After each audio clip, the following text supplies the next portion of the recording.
Fam Ahmed Aïdara maire Guédiawaye mais ñooy généralement ñi nga xam ne ñoom la ñu gën a xam mais il faut pas oublier que ni y a beaucoup de jeunes yoo xam ne tey jii jàpp na leen am na ñoo xam ne seeni mbokk moment yi ñuy wax nii ñi ngi ci inquiétude bu mag bokk na ci Jean Barth Ndiaye nga xam ne moom dañ ko gën a miin ci les partisans de Barthélémy Diaz parce que le maire de Dakar même Barthélémy Diaz moo exprimé cette inquiétude là ne ci suba lañ ko jëloon ba léegi xamuñu ñoom exactement fan la nekk Jean Barth Ndiaye la tudd bokk ci xale yi nga xam ne ñoom la ñu teg loxo ci suba ak léegi je crois que c'est bien de parler ñoom Dame Mbodj ñii di wax ci ñoom di défendre mooy kii d'ailleurs Jean Barth mooy kii ñoom Dame Mbodj ñii di défendre ñoom nu ñu koy waxee sax Ousmane Sonko ak ñooñu il faut aussi ñu bàyyi xel ñi nga xam ne peut-être amuñu turu Ousmane Sonko wala Barthélémy Diaz te ñoom également am ay mbokk am ay waajur am ay ndey ak baay am ay doom bàyyi leen seen kër ci suba ba léegi xamuñu ci lu leen nekk il faut également ñuy bàyyi ci ñoom Issa soulevé nañu aussi sànq sax turu Amadou Ba dama xamul nag ban la si ndax bii fi mujjoon a ñëw la ci plateau bu ne dé parce que sànq Ousmane Sonko cité na ko sax ci ñi nga xam ne liste ñi nga xam ne ñoom la ñu jot a jàpp donc xëy na aussi maa suñu copain Babo voilà donc xaw a guñ daal ban Amadou Ba la avant ñuy dem Moustapha parce que ñoom lu tax ñu xaw a inquiété wu sax am na ay images yu ñu ma envoyé mooy ñan la famille Ndiaye la lu tax ñu xaw a inquiété wu mooy dañuy gis ni ci arrestation bi am na troisième personne boo xamante ni dafa mel ni jaasi la yore ci loxoom koo xamante ni solu tenue mi ngi xam na image yi disponible na jaasi la yor ci loxoom mi ngi ànd ak force de l'ordre bi nga xamante ni moo jàpp Jean Barth Ndiaye beneen bi aussi ñu ngi gis ci beneen image bi benn waay joo xamante ni dafa encagoulé yore benn pistolet loolu moo tax na seen famille inquiété wu parce que boobu ba tey ñi ngi ko arrêté mais mënuñu wax fan nañ ko situé exactement fan nañ ko def. D'accord am na lu ma daan gis également je crois que les organisations de la société civile doon ko def defe naa ñoom la su yu mel nii amee dañuy jéem a dem ci commissariat yi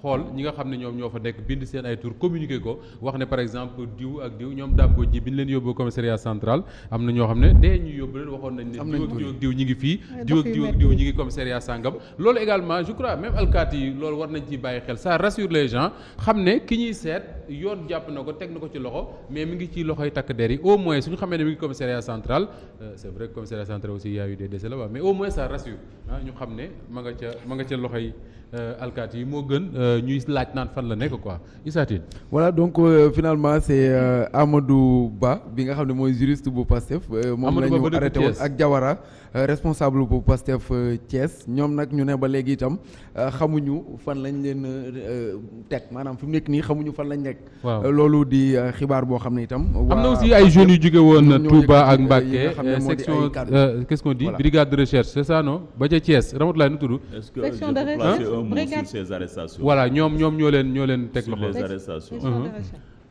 li ma bëgg a wax ci loolu. rapidement Bara parce que nag. non rapidement. ci arrestation yi rek laay wax li ma jàpp mooy comme li ma wax force de sécurité yi Sénégal ñëpp xam nañ ni quand même ay professionnels. nañ jàpp ne ña fa nekk également c'est des Sénégalais. bu fekkee ne am na ñu téye. bu ñu leen téye ñëpp xam nañ ne également par sécurité la et par procédure. jàpp naa ne bu jàpp bàyyi jotee dinañu leen bàyyi mais ceux qui sont entre les mains de la police. je pense quand même que jàpp naa ne ils sont entre de bonnes mains. oui ou la police ou la gendarmerie. voilà loolu moo tax Bara ma ne. je ne suis pas l'avocat de la police ou de la gendarmerie. non bien sûr ñun ñëpp jàpp naa ne ñun ñëpp gis nañ ci manifestation. Bara man ak yow ñoo bokk li ñuy wax c'est-à-dire que dama ne dès que ñu xam ne ñi ngi ci loxo alkaati yi. ça rassure. mais li tax muy inquiété mooy li Pape Mokhtar wax sànq mooy manifestation suba yi dañ ci gis ñu bari ñoo xam ne solo ñuy tenue yoruñu badge police ak dara ànd ci kii ñooñu nag. Cheikh dina ko dugal sax. Cheikh dina dugal illustration mu gisal ko boppam. mais ñu continuer en attendant ñu revenir. La police et la gendarmerie tous ceux qui font le maintien de l'ordre aussi ils ne sont pas tous en tenue visible hein. Ça aussi c'est la loi. On a recruté des nervis. Des nervis. Dans la police et la gendarmerie. Abdourahmane c'est que le fait que ñu koy rappeler sax dafa am ñu nga xam ne fan yi rek gisoon nañ manifestation bi fa amoon ñoo xam ne dañ leen a jël jàpp leen yóbbu leen feneen ba gis nañu ñi nga xam ne ñibbisi nañ kenn ci dàmbo am na ñu sànni woon ci àll bu fekkente ne jël nañ sa téléphone aussi xamuñu fan nga nekk ak yooyu loolu aussi xëy na dina tax nit ñi parce que boobu voilà donc fii lañ dañ toogoon di ci alerter aussi Abdourahmane Sow société civile la bokk moment bi dañuy déglu bu baax a baax ñi nga xam ne ñoo di waa société civile mais est-ce que du xëy na dialogue bi tey moo desoon bu fekkente ne wàllu manifestation bu ñuy autoriser wala bu ñuy interdire ak ay demande de manifestation ci période bi ñu nekk lan moo ci waroon a mën a nekk rôle société civile ak est-ce que def nañu rôle bi nga xam ne moom la ñu waroon def avant ñu egsi ci bisub tey bi muy le 17 juin 2022. bon société civile amul. société civile. amul. société civile amul je respecte quand même ñi nga xam ne. En tout cas jàppewuñ leen nit ñu jàppee ñun. parce que am na benn groupe sénégalais boo xam ne ñoom ñi ngi ci rôle peut-être société civile ci yeneen pàcc. am na ñoo xamante ni ñi ngi ci secteur minier di ko waxtaanee. oui comme le forum civil. forum civil ñu nekk santé. secteur santé. oui absolument tout à fait absolument. li ñu gëmloo ni société civile. mooy ñooñu considéré nga leen comme société civile. s'il vous plaît daam mais ñeneen ñu considéré wala comme société civile laa leen considéré. voilà comme société civile laa leen considéré. li ñuy gëmloo ne mooy société civile fii boog li ñu jàpp ñun. mooy Abdourahmane nag yeneen kuréel yu ñu fi ràññee. nga xam ne presque il ne parle que de l'actualité politique. ñenn ñi ils sont arrimés au pouvoir ñenn ñi ils sont arrimés aux partis politiques. Ils portent le cap de société civile et ils manipulent les citoyens sénégalais. ñooñu nekk société civile nekk sur le plan sectoriel di dem dans les localités minières di taxawu askan wi ñeneen ak ñeneen ñooñu mënuñu ñëw fii parce que sénégalais yi identifié wuñ leen ci débat bi ñi sénégalais yi identifié ci débat bi en tant que société civile ñenn ci ñoom amuñu grandeur xam enjeu bi par rapport à la stabilité de ce pays ba nga xam ne taxawaay bi ñuy xaar ci ñoom am nañ ko ñu mën seen bopp ba bu leen pouvoir xëccee ñu war a bañ ba bu leen parti politique wooyee ñu war a bañ ko politiqueur di ko nëbbee di ko nëbb parce que après dañuy dem ba dañuy nax askan wi dañuy dem ba bu ñuy nekk ci pouvoir waxee ñu ne dañ leen di jox moo tax ils sont arrimés au pouvoir buñ leen bu ñeneen ñi waxee ñu ne dañuy politique di ko nëbb et c'est une réalité absolue indéniable incontestable au Sénégal cette société civile ne peut pas arbitrer et ngeen baal ma quelque part aussi dafa am ñoo xamante ni ce débat n'a été jamais posé par la presse parce que presse xam na ni ñii duñ société civile ñii pouvoir da leen yor ils font semblant ñu waroon ñu yee askan wi parce que yeewu bi dafa am solo lool balaa ngay yeeweeku ñu xamal leen ni ñii di dem ci ànd ak pouvoir di woote société civile des fois di am lu ñu ciy jël dañ leen di nax parce que mënoo nekk société civile dem arrimer pouvoir mu lay yor mais en même temps mënoo nekk société civile di politique pour un parti politique ou bien un leader politique di ko soutenir ñëpp gis ko après ñu ne noppi ne yow société civile nga c'est un jeu de dupe ce débat-là on l'a attendu depuis longtemps on ne l'a pas eu parce que cette transition ce lien cet éveil citoyen presque daf ci am rôle pour aider askan wi xam nga dama dégg benn wax bu attiré sama attention Pa Matar dafa ni diw Baara lii nga fonctionnaire de l'État Abdourahmane fonctionnaire de l'État c'est fin ça peut passer il le conçoit bu ñu ko laajee lu tax mu wax ko danaan loolu laa jàpp te pourtant dafa juum je ne suis pas un fonctionnaire de l'État et c'est des choses qui passent dans nos débats et c'est des choses qui passent dans nos propos quand je compare li Pa Matar wax une affirmation une assertion non vérifiée je retire tu retires mais c'est important je retire c'est important ça peut attirer non je t'en veux pas léegi Dame Boye fonctionnaire d'État je t'en veux pas je t'en veux pas je dis c'est des choses je pensais que travail je ne t'en veux pas Pa Matar dafa am solo li nga def xëy na day leeral pour sénégalais Pa Matar non parce que vous pas polémiquer bien sûr Pa Matar sa juum bi nga juum dafa am solo d'accord dafay jàngal ñi seetaan que ni dañuy juum que Dame day juum que keneen ak keneen day juum on a besoin des fois man ci laa dëkk que les gens nous prouvent la teneur le contenu de ce qu'ils disent aux Sénégalais liñ fiy wax lu si bëri duñ ko mën a prouver ay suppositions ay présages au risque de déstabiliser ce pays parce que man bi Dame di wax bu doon dama gën a nekk xale damay ŋaan je serais ému je dirais mais Dame jantal la mais Dame fu mu jëlee information yi mais Dame fu mu xamee lii heureusement du ma xale dama dund. du ma émouvoir parce que un homme sensé li may njëkk laajte balaa may gobe li may wax mooy comment il a fait pour savoir. Je me pose des questions avant de me faire des idées. On a entendu des discours qui ont emballé beaucoup de Sénégalais et qui les ont déviés. Le débat que ñu war a laajte sama waay Issa. Oui. Est-ce que acteurs politiques yi essoufflé wuñu? waaw. Est-ce que acteurs politiques yi atteindre ñu seen limite?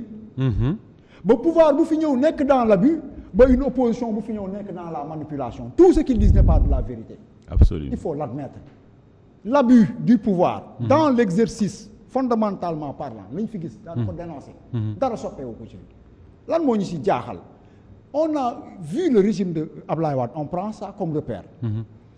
wax dëgg yàlla ñu amoon yaakaar am na lu mu fi def lu baax mais mu am lu tàmbalee yàqu ci réew mi ñun ñëpp ñu génn xeex xamante nañ di dajee. amoon yaakaar ne bu ñëwee day soppeeku lu ci bëri ñu ngi koy pratiquer bu baax waaw mais bu mu gisaatee pratiquement ce même groupe. à quelques exceptions près. avec les mêmes comportements ñi fi remplacer Ablaye Wade indi. waaw man dama war a nekk benn naakal balende bu dul réfléchir bu dul poser wu question. propos yi ñu may tenir fii mais moom lañ ma daan tenir kër Amath Dansokho. dans le cadre de Benno Siggil Sénégal. mais bi ñu waree fëgg yat Tanor pour teg dóor ko dil puus ko indi Moustapha Niasse bu mu indi problème. ils n'ont pas hésité à le faire. vous croyez que tout ce qu'ils nous disaient de Wade c'était vrai.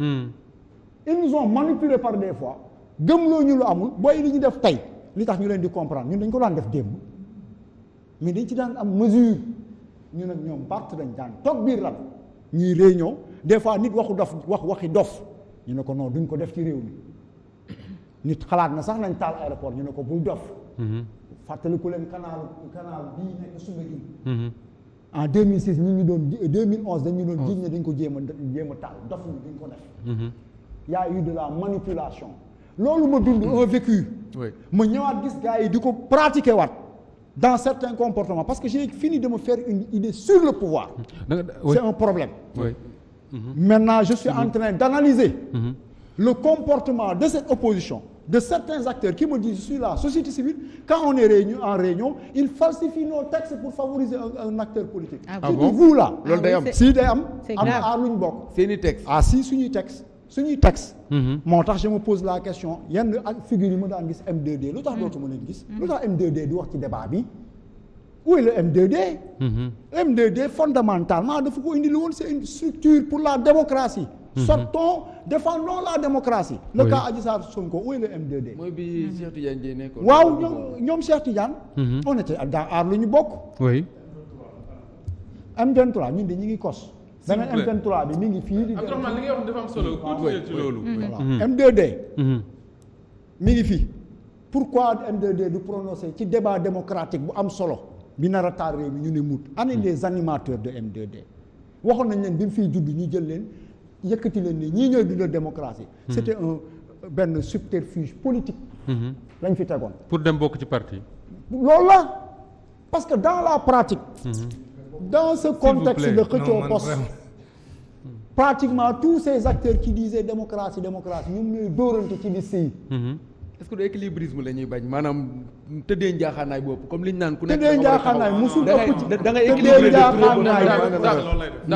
tëddee njaaxaan non je me suis tué pendant presque 20 minutes 25 minutes ëpp na ko sax n'est-ce pas dama toog déglu leen Sénégalais yi laay waxal de toute façon waxuma ak yéen dama ni équilibre la ñu yàlla sant mooy diine bul jéng à gauche bul jéng à droite del wax dëgg fii sabilillah te yàlla rek tax mënuñu dëkk ci dëkk boo xam ne li bon ci régime bi yëpp ñeme nañ ko dénoncer la nga xam ne laago la ci li ñuy bokk ñun ñii di ko xeexandoo te gars yi sax fekk si ñu si bu ci amee lu ci baaxul ñu ne nañ ko nëppal te laago yooyu bokk na ci la manipulation mais da cee raw ak di bañ a wax dëgg te xamul lu tax mu def mu doy waar moo may fàttali xale yi dee tey ñun mënoon nañ dee parce que ca lañ daan génn am na lu ñu ci doon wax lu dul waan dëgg sa souvenir je l'ai ici fii yàgg nañ fi taxaw di dóor Moustapha on l'assume on était enfant on était quelque part manipulé même si on accepte que y avait des actes de malgouvernance qui étaient posés par le régime xam nga Moustapha Abdourahmane ñu daaneel foofu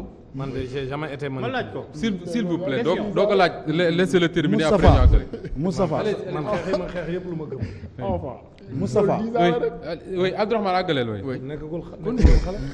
Moustapha oui dama ni bàyyi ko mu répété daam. xam nga dama am lu ma laajte sànq. oui vous savez que daam nee na sànq liste bu am dépassement d'office dañ lay éliminer du dëgg loolu la wax sànq. loolu la mu leer loolu nga wax. dama ne conseil constitutionnel. waaw nee na damaa dimbali kii sax. waaw dimbali moom moo ko ko. cité mooy le considérant 14. waaw boo léegi bëggee ma wax la ni mu ko waxee. léegi lan moo tax liste bennoo bokk yaakaar. bi amoon dépassement d'un parrain. biñ ko validé kenn waxul nañ génn marche. kenn génnul marche. kenn génnul marche. defal naa ko xam nga. mais man la interpellé. xam nga Moustapha dama fi wax sànq. nañ ma jox parole rek sur ça ma tontu. Moustapha dama leen wax sànq loo xam ne dama koo gëm te bëgguñu profond ci débat bi. dama ni la marche est une excuse. le motif de la marche est très important. et que le motif de la marche mooy ay risques yu ñu rejeté. ñu jàpp ne que ñoom dañ leen di jaay doole ne leen doo leen bokk ci élection bi. te pourtant bennoo bi bokk waruta tamit bokk. man ma dooli leen ne dafa am yeneen askan yu toogul fii. yu jàpp ne yéen ak bennoo sax waru leen bokk. oui am na. et que mais ñooñ dañu juum. s'il vous plaît. man loolu laa gëm lenn du ko sa bopp. lenn du ko laver. que bennoo bokk yaakaar rek moo warul bokk. ñooñ dañu juum ak bennoo rek moo warul askan wi. bàyyi ko mu daaneel daam bu ko defee war ñëw nañu laal bokk élection. mais wax jooju.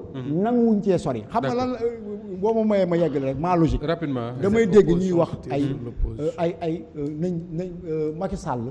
moo fi waxoon nañ dem delloo si ji Ablaye Wade. bu ko waxoon et alors. en 2011. ndax defal naa ko rek et alors. oui ndax loolu lu baaxoon la. déedéet. waaw léegi parce que moom waxoon na lu baaxul. ak conséquences yi mu naroon mën a indi. waaw tey jii ñu ne lu bon loolu mu waxoon. kan moo ko nañ ko waxaat moom. lu bon la baaxul. d'accord baaxul. d'accord baaxul bu nekkoon lu bon. non baaxul déloger au président légalement yi baaxul mënul baax. xam nga xanaa loolu tey dañ koy doogay Papa daal bu ñu daw débat. est-ce que mën ngeen ma may tuuti s'il vous plaît. bu ñu daw débat. waaw d'accord bu ñu daw débat dama ne bu ñu daw débat.